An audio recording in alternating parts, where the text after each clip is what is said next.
Hey, everybody, it is Trags. It is Saturday morning, day 3 of the 2025 NFL Draft. So far, the Cincinnati Bengals have addressed their edge, the linebacker position, and yes, an offensive guard. The Bengals making 3 selections so far. Let's go over that. Let's summarize what's happened so far, maybe what we can expect on this, the third and final day of the NFL draft in terms of the Bengals. First of all, Shemar Stewart was the edge player, of course, taken out of Texas A&M with the number 17 pick overall by the Bengals on Thursday night. Fascinating to see how people responded to this. Initially, a lot of criticism, a lot of panic on social media, Twitter, of course, on the X platform now as it is known.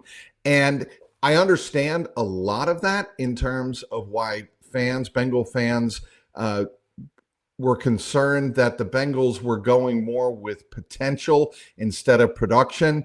Look, the Bengals obviously feel that Shemar Stewart is somebody at 6'5", 270 pounds, can come in and bull rush. He showed that on tape, and clearly the tape was the biggest impact that was made on the Bengals and their scouts. They also love the attitude. They love his background. They love his composure, and they believe he is somebody who is going to come in and fit into the Bengals culture as Zach Taylor has tried to build over the last 6 or 7 years here in Cincinnati, build into that culture very well. We all had a chance to talk with Shemar outside or inside the locker room on Friday afternoon.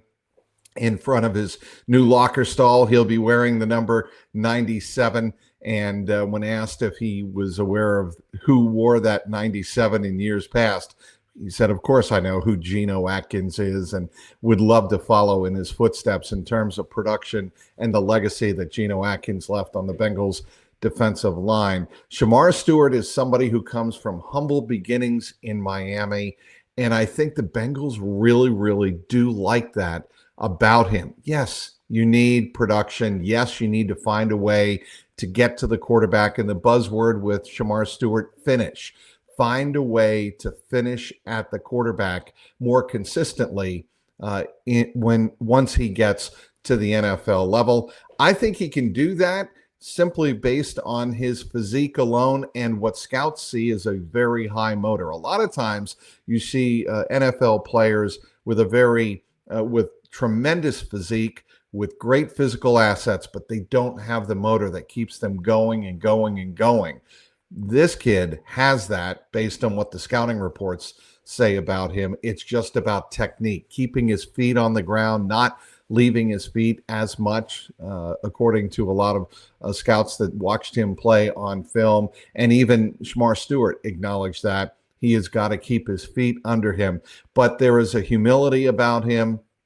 He was very, very happy to show off that chain that he wore on Friday in his introductory press conference in Cincinnati, a chain that his father helped him design, the gorilla that has SS right above the 2 eyebrows on the gorilla. And it was something that he wore with a great deal of pride to the NFL draft on Thursday night in Green Bay. Wore that incredibly bright green suit and wanted to meet Roger Goodell. He had that chance on stage. Then he made his way to Cincinnati on Friday. But I can tell you, in talking with Shemar Stewart, that this is a kid that obviously knows the opportunity he has to make a big impact on the Bengals defensive line. He knows he's playing opposite of Trey Hendrickson. He's going to become his best buddy, Stewart said in the conference call with us in the moments after he was selected on Thursday night, 17th overall. The production is an issue. There's no question about that. But watch the film and believe the Bengals scouts and other NFL scouts that watched this kid play at Texas A&M and how he improved from year one with A&M, where he wasn't on the field as much. He, obviously had to play behind other players on a very good defensive line for A&M. And then watch him in year 2. And then last year, year number 3, he got better and better and better. Production was only 4.5 sacks over 3 years. That's not good, period. No getting around that. But if you watch the film, this is a guy that can move people. He has multiple moves at the point of attack, and that's what the Bengals see. And the Bengals see him not only as somebody who can get to the quarterback, and this is really important to understand, but he is somebody who can set the edge on the run. And when I asked Zach Taylor and Al Golden this on Thursday night, I said, is this somebody who could be a physical presence for you? He said, Al Golden told me point blank, he has to be. He has to be a physical presence, and that means setting the edge on the run. Anybody who has watched the Bengals play over the last 2 or 3 years knows they have struggled against AFC North teams in stopping the run in short yardage situations. How many times have we seen the Bengals gashed on the outside, leading to 5, 10, 15-yard runs? This was a draft pick with that in mind. Shemar Stewart, even though he did have some trouble with missed tackles, I should say, at A&M, this is somebody that I think could really shore up what the Bengals have been missing the last couple of years. Look, Sam Hubbard was a tremendous player for the Bengals, no question. He made great plays, big plays, the fumble in the jungle against the Ravens in the playoffs. Everybody remembers that. But Sam Hubbard was pretty much a shell of himself last year. And even before that, in 2023, you could see his play starting to diminish. The Bengals make a move with Shemar Stewart they believe will start to shore that up. In round number 2 on Friday night, this was a head scratcher, even for everybody inside the Bengals media room who want to give the benefit of the doubt to people who were paid to know the film and know the player. Demetrius Knight Jr., a South Carolina product, a linebacker who was taken with the 49th pick overall by the Bengals. With so many other players on the board at various positions, one had to wonder why a player not on the top 100 board on many different evaluations, including Dane Brugler's The Beast, why Demetrius Knight Jr.? He's 24. He's going to be 25 on July 21st. Why go this direction? And I think it's pretty simple. After you listen to Zach Taylor and Al Golden talk, this is a ready-made leader inside the locker room who played early on at Georgia Tech, played there 4 years, then took a transition year and played at Charlotte. And then last year, in a category that was classified as super senior, he played for South Carolina. Not only did he play, he was one of the most respected leaders and the MVP of one of the best defenses in the SEC.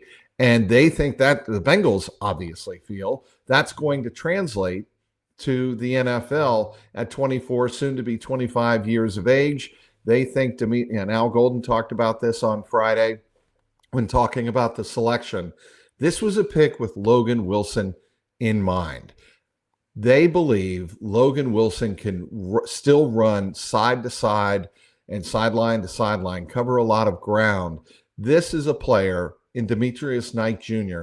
who can play on the ball, off the ball. He can, if they want to go to a bare front, they can put Demetrius Knight Jr. in there.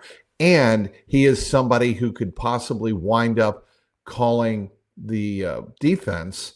And perhaps even, obviously last year, the Bengals lost Logan Wilson for a period of time. They needed somebody to step in and call the defense, and that was Jermaine Pratt. And then it turned out Davis Gaither got some opportunities in that regard as well. But this move was made with Logan Wilson in mind, and obviously with Jermaine Pratt in mind. His uncertainty is something that Al Golden was asked about, and he said, obviously, we have to keep that in the back of our mind and decide maybe this is a direction we go. And maybe if he shows that he can pick up the defense, and I asked Al Golden about this during the press conference on Friday night talking about Demetrius Knight Jr. He said, yeah, I mean, he is somebody that could come in and step in and play right away, play significant snaps. And certainly if the Bengals think that Demetrius Knight Jr. can accept the responsibility and can get up to speed, a lot could be placed on his plate to start even early in the season. Bengals are trying to get better in the middle of their defense. Obviously, any good Super Bowl caliber level defense has to be proficient, maybe not exceptional, but proficient in the middle of the defense. When the Bengals went to the Super Bowl in 21, when they got a game away in 22, the middle of their defense was very, very, very, very strong. Everybody knows and understandably so concentrates on Jesse Bates. He was a big part in the depth of their defense. But in the middle portion of their defense, Jermaine Pratt and Logan Wilson were really anchors. Bengals and Al Golden need to get back to that. And they feel Demetrius Knight Jr., a guy that can play multiple positions and see the field like a quarterback. He is a former quarterback, of course, in high school, played quarterback at a very high level. They believe that he could possibly see the field unlike a linebacker, any linebacker they've had in recent memory. And that is something else that appealed to them at a very high level. So Demetrius Knight Jr., no question, it was a head scratcher when it was announced. He has got a lot to prove. Is this a gamble the Bengals could afford to take in the second round? The Bengals, I don't think I have to remind Bengal fans out there, they have had a lot of success over their history, their recent and even long ago history of hitting it right in the second round. They have taken players like Boomer Esiason, Corey Dillon, more recently, Jesse Bates. They took Joe Mixon in the second round. They took T. Higgins, obviously, in the second round. They have had a lot of players hit in that second round, and it'll be fascinating to see if this turns out well for them in choosing Demetrius Knight Jr., a linebacker out of South Carolina. All right, in the third round, they took, I think they hit a home run on this, but we haven't seen him play in the NFL yet, of course. But in talking with Dylan Fairchild, you get the sense, and Zach Taylor made reference to this.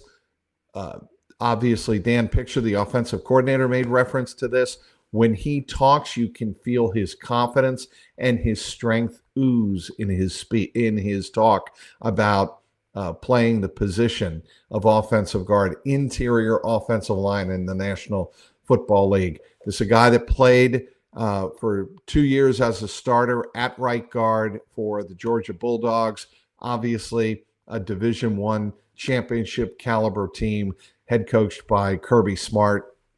This is someone the Bengals are very familiar with. Georgia, obviously, their first round pick. Amarius Mims stepped right in and played right tackle for the Bengals after Trent Brown went down with injury, with a knee injury last year. Amarius Mims was not overwhelmed, and they believe that Dylan Fairchild will not be overwhelmed. There's going to be a lot of focus, and I think rightfully so, on his wrestling background. The Bengals wanted an offensive lineman who was stout and strong in his base. Last year, in the last couple of years, you've seen offensive interior linemen with the Bengals, most notably Cordell Volson, get moved off their spot and get moved off their spot easily by the massive defensive tackles in the NFL. Bengals want to address that. They see it on film. It's a reason that Joe Burrow has faced so much pressure over the top of the ball, over center, I should say. Bengals want to make an adjustment in their protections, and this is, they believe, a big step in doing just that. He is a rookie, obviously, but can a rookie come in and start at a high level? I think we've seen rookies over the course of the last couple of years come in and play at a very, very high level. And, you don't have to look any further than the Kansas City Chiefs. They've done a great job developing young interior offensive linemen. Bengals want to do that same thing. Amarius Mims stepped in. He showed that the moment wasn't too big for him at the NFL level. And Dylan Fairchild, a guy that Amarius Mims nicknamed Pickle at Georgia, said, yeah, Pickle, when it was Fairchild on the other end of the line last night telling him that he was joining the Cincinnati Bengals. Amarius Mims and Dylan Fairchild certainly know one another very well. And it is apparent from Dan Pitcher and Zach Taylor, head coach, that Fairchild will have a chance. He definitely will have a chance to come in and compete for the starting left guard position and replace Cordell Volson in that role. What will Cordell Volson's role wind up being? Well, certainly he's got a spot as possibly some depth on the interior offensive line. No question about that. But the Bengals want to upgrade. And this isn't about hurting feelings or not hurting feelings. This is about productivity. And the Bengals have a chance to improve their interior offensive line, and Dylan Fairchild gives them an opportunity to do that. What's interesting, what are the Bengals going to do? Will they address it in rounds 4, 5, and 6 today when they have 3 more picks, at least for now? Will they decide to go out and draft another high-quality offensive guard and come in and battle the likes of Lucas Patrick and Cody Ford for that job of right guard? The Bengals, I think, are in a much better position on the interior offensive line. At least they believe they are. And let's not forget about Jackson Kirkland. This is a 6'7", 300-pound mammoth human being who the Bengals like enough to have used him in training camp. They've kept him on the practice squad. They've used him in games. This is somebody to keep an eye on early in training camp, once the pads go on, obviously. See if he can handle the job of first team and second team reps at the right guard position. Do not sleep on Jackson Kirkland. But moving on to this third and final day of the 2025 draft, and we'll have you covered on CLNS Cincy with a Y.com. Of course, Jungle Roar podcast and the Jungle Roar channel on YouTube.com/@JungleRoarPod. We'll have all of the reaction from Bengal executives and the conference calls from the players who are the Bengals draft today in rounds 4, 5, and 6. So the Bengals draft 119 today. They draft at 153, and then they draft at 193. And again, that's assuming that the Bengals don't trade down, acquire another pick on this, the third and final day of the draft. And at the end of the draft, let's not forget something that is very important to all of the NFL teams, and that is the process, the 2-day process today and tomorrow, of signing undrafted college free agents and rookie free agents. That is something that always plays a role toward filling up the important depth spots on the back end of NFL rosters and practice squads, of course. That is something that something to keep a very close eye on today as the Bengals wrap up their draft. Now, taking a look at some of the best players available and some of the players that could be interesting to the Bengals, I don't think they're touching Shedeur Sanders. I don't know if any NFL team is touching Shedeur Sanders. Will he get taken today? My bet is he does in the 4th or 5th round. And a lot of these NFL teams, all of these NFL teams for that matter, they really appreciate the value associated with picks. And maybe, when you get into the 4th and 5th round, there isn't as much risk involved. And maybe one team out there thinks that the circus that is going to come along with Shedeur Sanders is worth the risk of getting his talent on board in the building. There is no denying Shedeur Sanders has tremendous talent and skill. And you don't put up over 30 touchdown passes in 2 seasons at a high level with Colorado unless you have a great deal of talent. But there is Dion that comes along with it and the circus that comes along with it. And frankly, it's not surprising that apparently a lot of these teams in the pre-draft process, in the screening process, in the interview process, didn't like what they saw, didn't like what they heard from Shedeur Sanders. It could be as simple as that. But until we hear from some of the teams and Shedeur Sanders himself, we're really just guessing at this point. But as day 3 begins, Shedeur Sanders is the best available talent on pretty much every draft board that you see, both talking to teams and online. Here's a player that if he is there for the Bengals, I love what he could possibly do. Jack Sawyer, an edge out of Ohio State. He made that tremendous play against Texas in the national semifinal game, helped seal that win over the Texas Longhorns. He is somebody that if he is available for the Bengals, I would absolutely see the Bengals drafting him, getting him in the building, and having him join the likes of Shemar Stewart and put him in Bengal stripes. Obviously, the Bengals know Ohio State very well. Sam Hubbard, Ohio State Buckeye. Maybe Bengals can get some of that Ohio State karma going here on day number 3. He is still on the board, and as is running back Dylan Sampson out of Tennessee. The Bengals and the running back position. This is fascinating to me. Yes, they have reworked Zach Moss's second year of his 2-year contract, which is great news for everybody. For the Bengals, for Zach Moss, an indication that he is recovering very, very well from his neck injury that ended last season.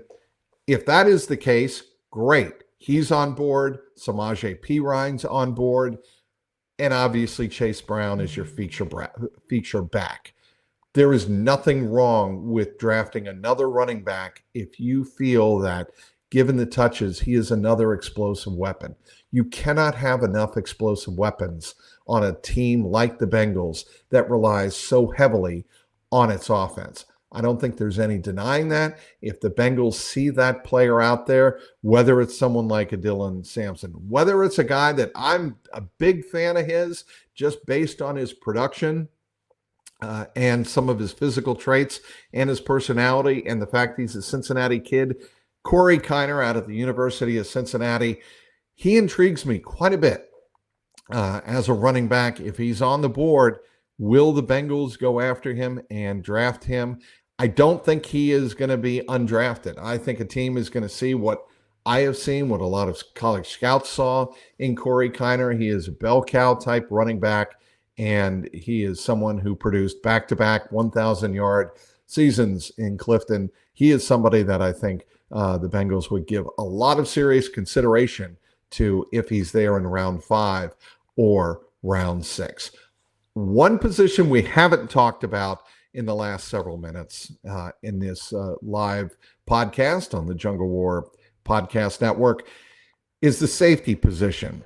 And do the Bengals want to add to a room right now that consists of Geno Stone, of obviously Jordan Battle, and Tyson Anderson, and Dejon Anthony? Dejon Anthony was a safety taken in the latter rounds last year by the Bengals.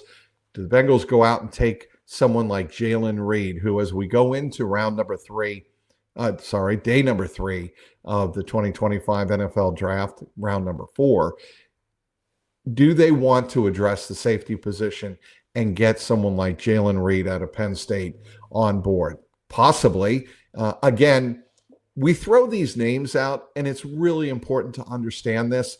And Zach Taylor has mentioned this. Al Golden mentioned this, especially when talking about Demetrius Knight Jr. It's about fits. Everybody has their own big boards, and everybody sees talent differently. Talent is talent. How that talent fits in your particular scheme, especially later in the draft, matters more than just the best player on the board. And that is something to always take into consideration. And for the Bengals, it mattered so much, that fit factor, that it really determined or really influenced their desire to take Demetrius Knight Jr. out of South Carolina. So those are some of the names to follow. I'll be down at Paycor Stadium all afternoon long and wrap up the day with a podcast on the Jungle Roar Podcast Network, and we'll be here on the X all afternoon long. Be sure to follow me at Trags, Trags. We'll have you updated. There's a column recapping the first 2 days, or actually recapping the Friday draft, rounds 2 and 3 for the Bengals. That's up there on CINCINNATI.com. So be sure to check that out as well. And my YouTube page is youtube.com/@JungleRoarPod. Been a long couple of days. As you can tell, I'm kind of reaching the end of it here. So we'll wrap it up and head on down to Paycor Stadium. Lots of information to bring your way. Be sure to follow along with me on the X at Trags, Trags. So long for now.